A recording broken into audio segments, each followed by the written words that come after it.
Well, we were warned that the negotiating process would get pretty rocky as the deadline narrowed, and this is the phase that we're definitely in. I think the Prime Minister started that press conference, didn't she, by saying that this is where we're at now. We're into the very gloves-off phase of this negotiations. You'll remember that yesterday in Salzburg, in that overheated press conference room, looking rather flustered and edgy, according to those who were in the room with her, she doubled down on this idea of saying that her plan, her Chequers plan, this idea of having single market access for goods but divergence on services, was the only deal on the table, and it was up to the EU to come back and negotiate on that basis or present other plans. And she's doing the same again today. Very strident tone, I thought, very passionate. Digging in, you might say. I think we had a hint of this earlier, Andrea, because in the morning talk shows on radio and TV, a number of her ministers have been going out, trailing effectively the same message, that the Chequers plan, this idea that she tabled back in the summer, that it's caused her political damage at home, because not everyone likes the idea by any means, is the best deal to go forward. It is the best way of framing the future relationship between the EU and the UK. Other ideas, for example, a customs union membership or a Canada-style free trade deal, are not good enough, are not relevant, and that's the message she is sticking to. Any notion in Brussels or other European capitals that the effects of the Salzburg dressing down might produce a more emollient tone certainly appear not to have worked.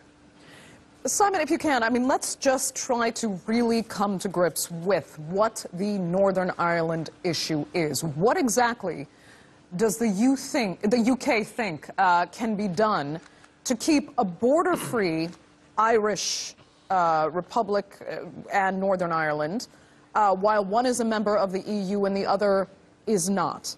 Something that the EU says it's just unobtainable. Well, in the Prime Minister's imaginings, the Chequers deal would do that, because in any future relationship, the UK as a whole would remain tied to the EU's single market for goods and agricultural products. In other words, cars, cows, food, all of the things that passes freely between the UK, including Northern Ireland, and the rest of the European Union, including Ireland. That relationship would more or less stay the same, which would negate the need for creating any hard border on what would then technically, yes, be the border between the UK outside the European Union, technically, and the situation and the rest of the European Union as represented by Ireland. She felt that that was a creative fix to the issue, which she signs up to very passionately, on preventing the re-establishment of the Irish border. The big problem is that yesterday, not for the first time, but in certainly more explicit language, the European Union said, we don't like the Chequers deal because you're asking for single market access for goods only, and you're asking for a free-for-all regime for the UK in other things like services. And when it comes to protecting the single market and its four freedoms, you remember all those, the free movement of people, capital, goods and services, we're not prepared to compromise. And we think if we signed up to the Chequers deal allowing the UK access only for goods, that would threaten the purity and the principles and the viability of the single market. So that was the big message we got yesterday. Chequers, your idea of making the Irish border question go away, we don't accept. And speak to us, if you can, Simon, on the EU's part here. At the core of it, the European Union would never want to set the example that leaving the Union is somehow an easy and beneficial process for any members. So even if they are acting in good faith, all the EU negotiators, which many believe they are, at the core, it's best for the European Union if Brexit doesn't work out. In a sense, that's true. I mean, there were voices, siren voices, even during the referendum campaign, gosh, over 2 years ago, saying, listen, they won't want this to be easy for the Brits because they are concerned about keeping the European Union project together. It may be less relevant today, but back in 2016, when this referendum process was unfolding, you know, other countries in Europe had lots and lots of people saying that they didn't necessarily want to be members of the European Union anymore either.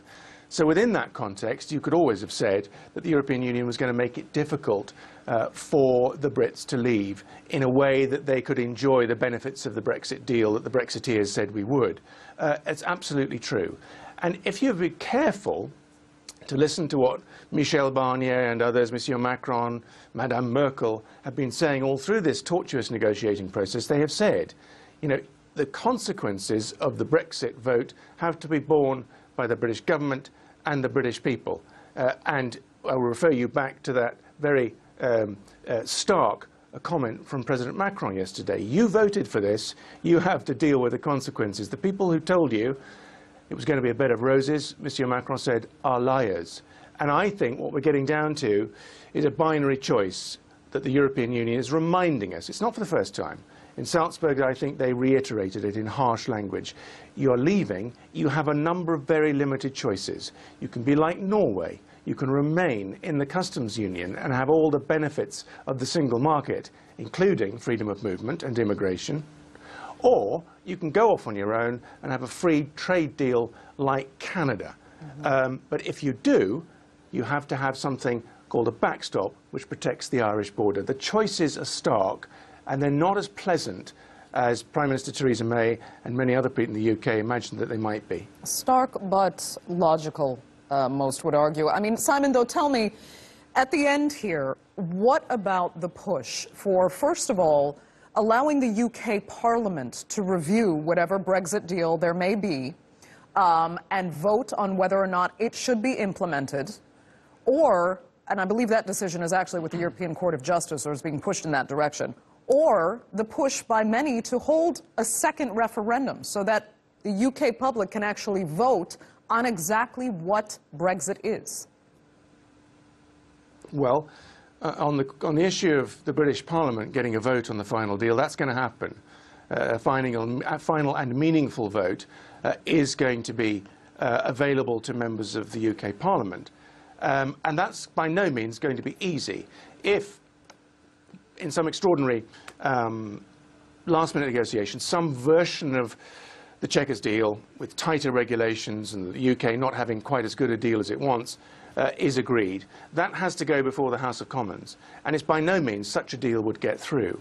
It is the same, however, case for all of the European Union parliaments. Whatever withdrawal deal is finally agreed, assuming we get to an agreement, each of the 28 European parliaments gets the chance to vote it through, and then it has to be approved by the European Parliament. So there are many legislative hurdles to a final deal, even if one is eventually negotiated. There is, in the UK, a growing momentum towards a second referendum. But again, if you listen to Theresa May on that, and senior government ministers, they're adamant that they're not going to offer that. And there are arguments against it. I mean, it sounds nice, but you know, what will it necessarily resolve? What happens if, on the basis of a deal that's rejected by Parliament, we have a second referendum, and by a narrow margin, the majority of UK voters vote to remain instead of Brexit? In a sense, we're back to square one, because the process has advanced so much. How do we get back into the club at this stage? It's all very complicated. It's unprecedented. It hasn't been done before. But I think at the moment we are entering the critical end game of these negotiations. I think Theresa May realises that. I think she's been left in no doubt by what happened in Salzburg. And the next 4 to 8 weeks are really critical. Is it really the end game, though? I mean, Simon, this March 2019 deadline that's looming, can there at the very least be some flexibility on that? I think there is a legal avenue to request a delay or a pausing in the so-called Article 50 process. This is the process by which a state leaves the European Union. In the treaty, it has a 2-year limit, which is why it's March 2019. But I think to avoid the nightmare scenario of a no deal, if the UK requested an extension or some kind of pause in that process for further negotiations, I would be surprised if the European Union said no.